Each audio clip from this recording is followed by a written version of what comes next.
Next up at position number 10, we have a fight in the heavyweight division, the main event of the evening.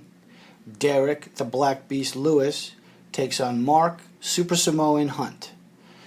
The favorite, Derrick Lewis, came in at minus 140, and the comeback on Mark Hunt, plus 110. I did bet on the favorite, Derrick Lewis, 1 unit to win 0.71 units. And Derrick Lewis did lose, so the result of the fight for me was a loss of 1 unit. Taking a look at both of these fighters, Derrick Lewis is 32 years old, and he's 265 pounds. He has to cut to make the heavyweight limit.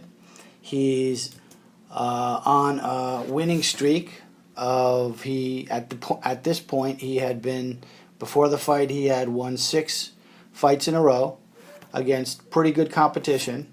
His last fight being a KO against Travis Brown, who is, despite his recent bad streak, is one of the top fighters in the heavyweight division. Derrick Lewis has incredible knockout power. He's a giant dude, and if he gets on top of you, he has probably the most vicious ground and pound we've ever seen out of any fighter in the history of the UFC. So, his opponent, Mark Hunt, is a former K1 champion. He's 43 years old. He's much shorter at 5'10", Derrick Lewis being 6'3". Mark Hunt also weighs in around the limit of 265 pounds for the heavyweights. And he was at home in Auckland, New Zealand, which is where he's from. So it was a fairly evenly matched fight, Mark Hunt being not only the Kentucky Fried Chicken king, but one of the most vicious knockout punchers that we've seen in a long time, with walk-off KOs of Roy Nelson, Antonio Silva, Frank Mir, Stefan Struve, not so much Czech Congo, but he has the habit of knocking people out and then just turning around and walking the other way because he knows that his opponent is knocked out. So he's a formidable opponent for Derrick Lewis.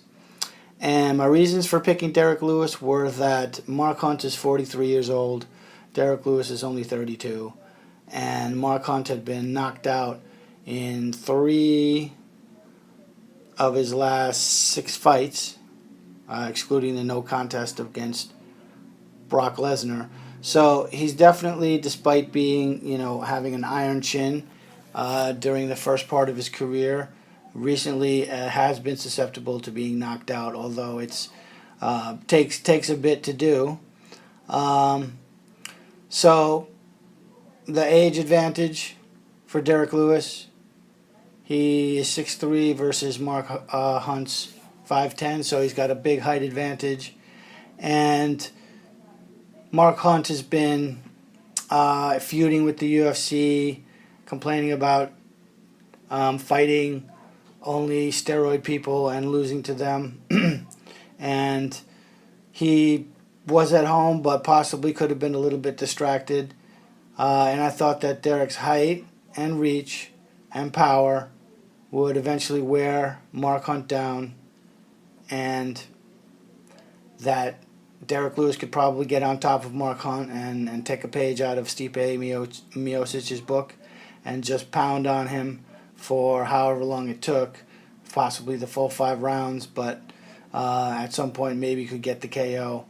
But my thinking was wrong, and Derrick Lewis did pretty well. He did his thing, but he got tired, and I think he was complaining of a back injury that sort of stiffened him up, and he was standing awkwardly at the end of the fight with his chin straight out. And he clocked Mark Hunt a couple times, but Mark Hunt was on his game. He didn't waste any energy. He got out of the way of most of the big right hands, and he just stalked Derrick Lewis until Derrick Lewis was against the fence, and just took his time and picked him apart, and just took away all his options. And then at the end, Derrick Lewis just kind of he was still on his feet, but he kind of hunched over and didn't really offer any defense. And when the referee sees you in that position, it's a correct call to go ahead and stop the fight. So that's exactly what happened at 3 minutes and 51 seconds of the fourth round. Derrick Lewis lost by TKO to Mark Hunt. So my bet of 1 unit on the favorite to win 0.71 units at position 11 resulted in a loss of 1 unit for me.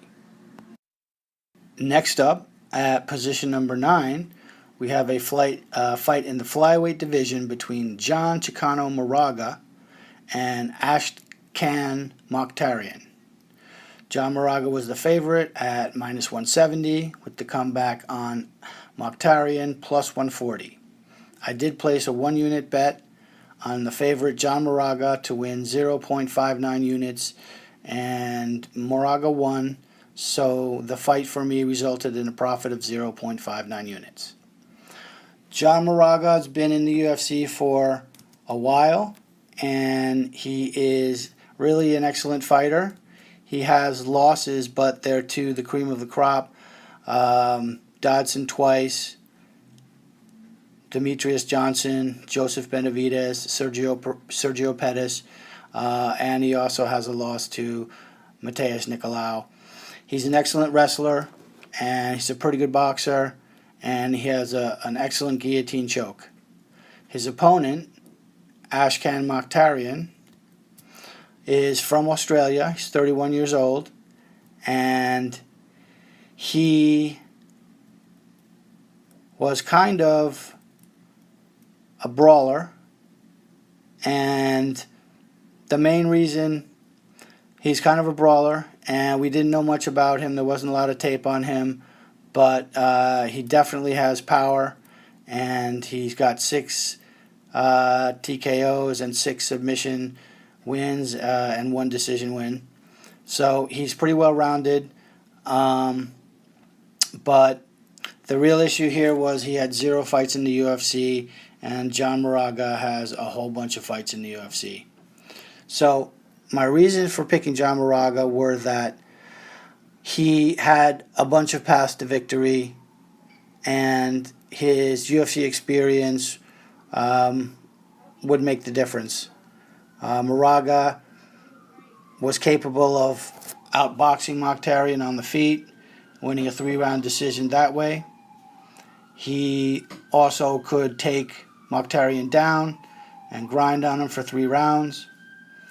And he also had the possibility of, if Mukhtarian came in, he could came in for a takedown, that John Moraga could catch him in a guillotine choke.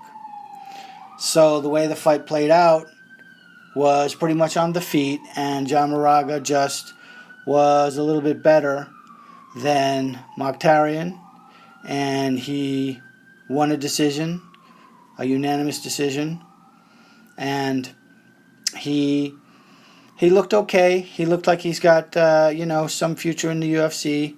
The debut is always a tough one, even at home, and he looks like he could be a solid fighter going forward. He's a little bit old. He's 31, so it's a little old to be making your UFC debut, especially in the flyweight division, but he'll probably be able to do fairly well.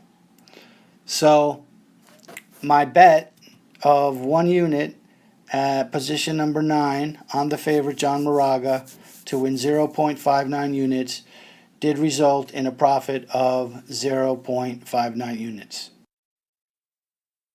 Next up, at position number 8, we have a fight in the light heavyweight division. Ion Hulk Cutelaba versus Luiz Henrique de Silva, whose nicknames are, depending on which one you go with, either Frankenstein or Frank Waston. I did place a 1-unit bet, a 2-unit bet on the favorite, Ion Cutelaba, to win 0.66 units, and Cutelaba did win, so the result of the fight was a profit of 0.66 units for me.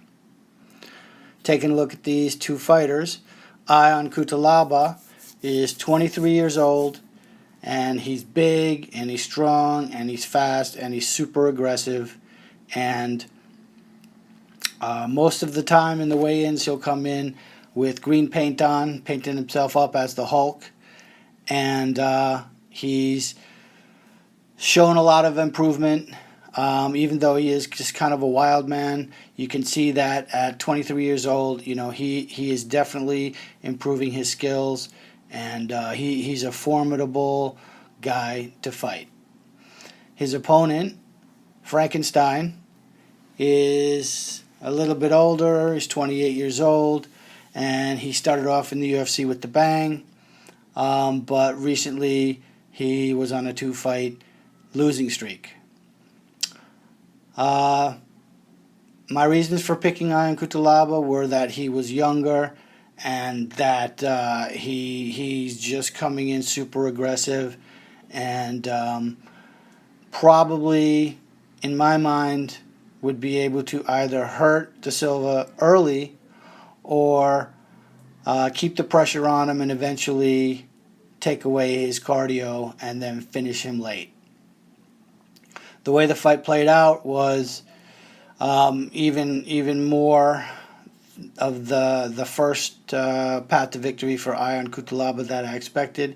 He just came out and blasted De Silva, knocked him down with a strike, and then did a really good job of positioning on the ground and pound, and hit him with like 10 or 15 strikes that were very powerful, but they were also very accurate. He positioned himself kind of like Anderson Silva does, where he doesn't commit, and he just kind of knee on belly or knee on the chest and just unleashed a volley of straight lefts and rights that just knocked De Silva out.